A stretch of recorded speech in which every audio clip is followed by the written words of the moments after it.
What's up, my people? This is ShowBizz, the dope. For all of my show business partners, Happy New Year. Okay, so here's another uncut rant. Muhammad Ali versus Iron Mike Tyson. Okay, first I want to say that if you are a day one show business partner of mine, you may recall that I did a video about this a year ago. It's one of the first videos I've done, but I'm not sure if the video was taken down, but I've been asked many times since then, especially as of late, to do a video of that fantasy bout, Muhammad Ali versus Mike Tyson. So I'm going to try to break this down as detailed as possible, try to give as much of a complete answer as possible, okay? Muhammad Ali, in my opinion, not only beats Mike Tyson, but he beats him convincingly. And here's why. First, we have to define Muhammad Ali versus Mike Tyson. We definitely want them at their best. We want them in their primes, okay? So when it comes to Mike Tyson, in my opinion, I don't just say custom models Mike Tyson. We all know that custom model passed away when Mike Tyson was like 19. So Mike Tyson was still a boy.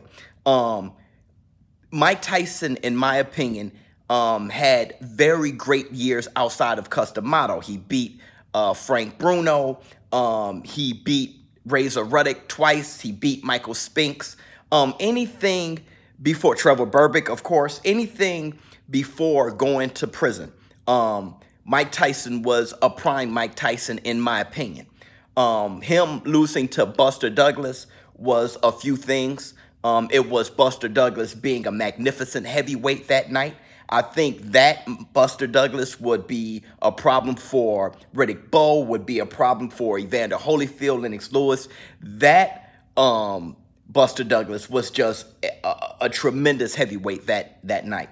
Also, Mike Tyson was dropped in sparring before that fight. From my understanding, he was doing drugs, he was partying, he was just overlooking Buster Douglas and not training for that fight or taking it seriously. So that just made for a perfect storm. Still, I think anything before Mike Tyson going to prison is a prime Mike Tyson. As far as Muhammad Ali, when it comes to Muhammad Ali's prime, I do not say he was in his physical prime anytime after the government shut him down for 3 years, okay? When he came back after those 3 years, Howard Cosell was like, you're not the fighter that you once was, right? So his feet were in the sand more. He was not the physical athlete, the Muhammad Ali he was against Ernie Terrell, against a Cleveland Williams. That Muhammad Ali, to me, was Muhammad Ali at his physical prime. He almost looked unstoppable, okay? So you have these two fighters, Mike Tyson in his physical peak and Muhammad Ali in his physical peak. When I think of that fantasy bout, that's what we're looking at. That's them defined in their peak. Okay, still, I got Muhammad Ali destroying Mike Tyson. The only way to approach a fantasy bout is to look at their resumes and to look at their opponents and try to find opponents that you can compare to the opposition, right? That is the only way to kind of approach a fantasy fight, in my opinion. When it comes to Mike Tyson and anybody that I can compare to Muhammad Ali, have you ever seen the Tony TNT Tucker fight against Mike Tyson? Look at that fight. Look at that fight very closely.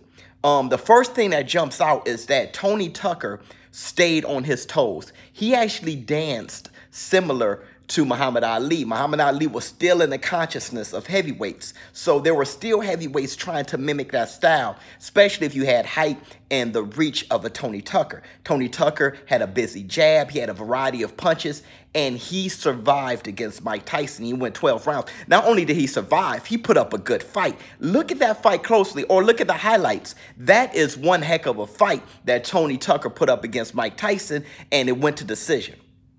Also, James Quick Tillis, he went the decision, and he survived against Mike Tyson doing his Ali impression.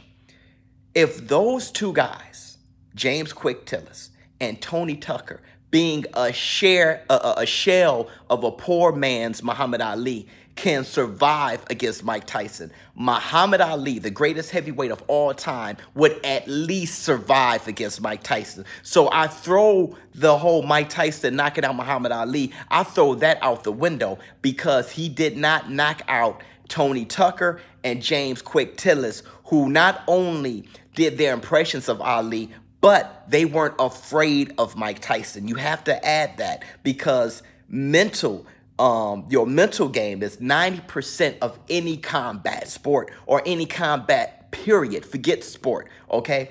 So you have to add the fact that TNT Tucker and James Quick Tillis were not afraid of Mike Tyson, and Muhammad Ali definitely wouldn't be afraid of Mike Tyson.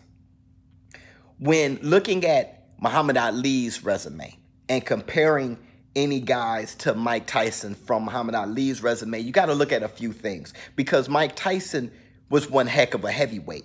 When it comes to stature, explosiveness, you have to look at Joe Frazier. When it comes to style, you have to look at Floyd Patterson, who was trained by Cus D'Amato himself. So he had the same style as Mike Tyson. When it comes to punching power, you have to look at Ernie Shavers, a George Foreman, Sonny Liston.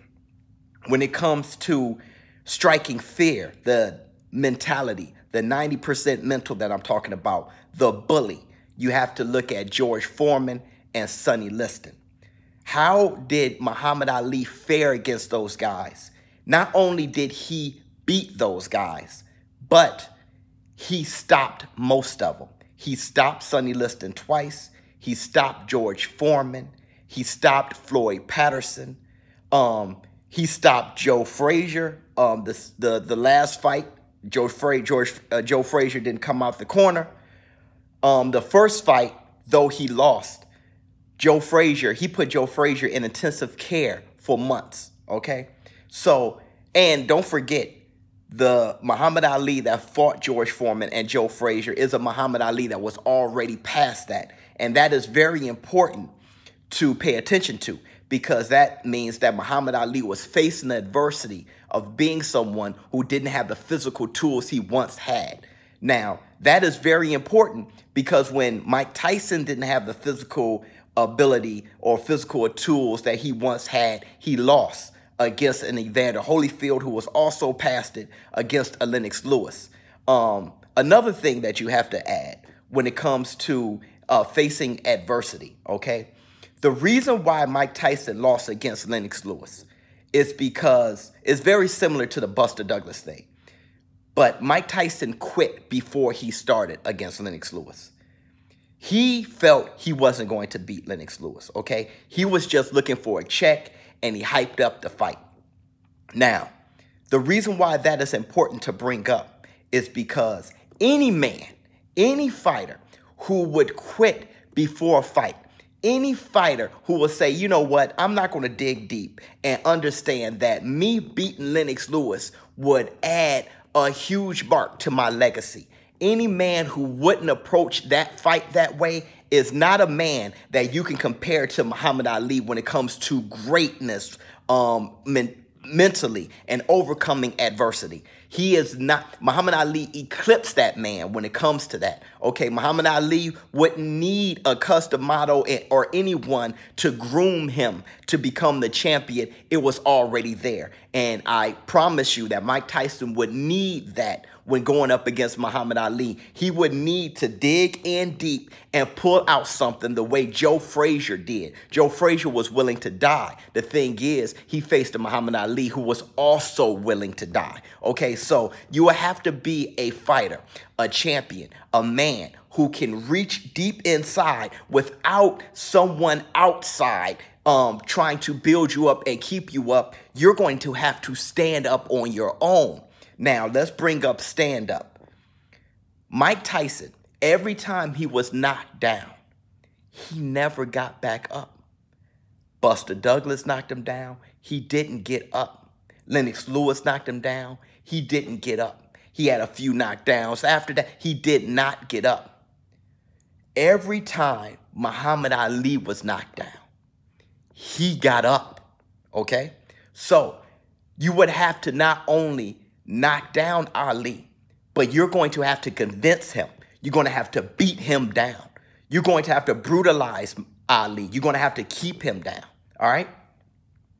Mike Tyson, all you need to do is put Mike Tyson on his seat, and the magic is gone.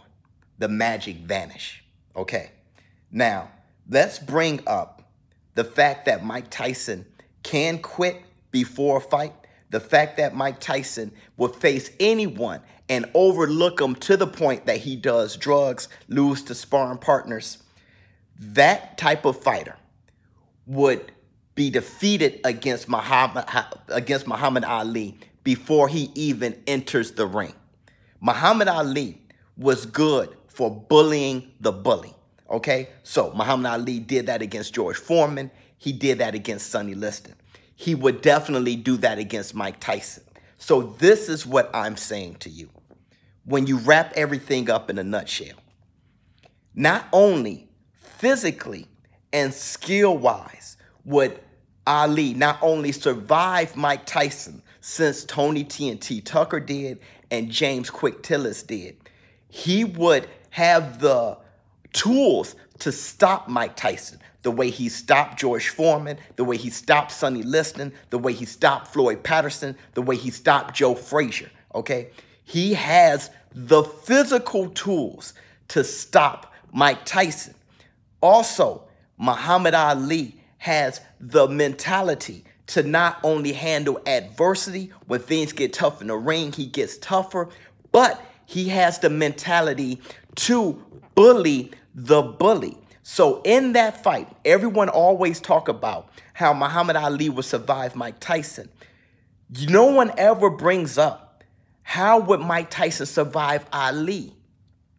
Ali would be bullying Mike Tyson before the fight. He's definitely bullying Mike Tyson in the stare down, and he would be bullying Mike Tyson during the fight. And I'm telling you, there is no one in Mike Tyson's corner. There is no one outside the ring that's going to be able to fight the fight for Mike Tyson. The fight will end in a TKO. That would be the result. Muhammad Ali would make Mike Tyson quit. Let me know what you think. Comment below. If you disagree with me, it's all good. But as long as we have a very constructive debate, I'm all good. ShowBizz the dope. I'm out. Huh.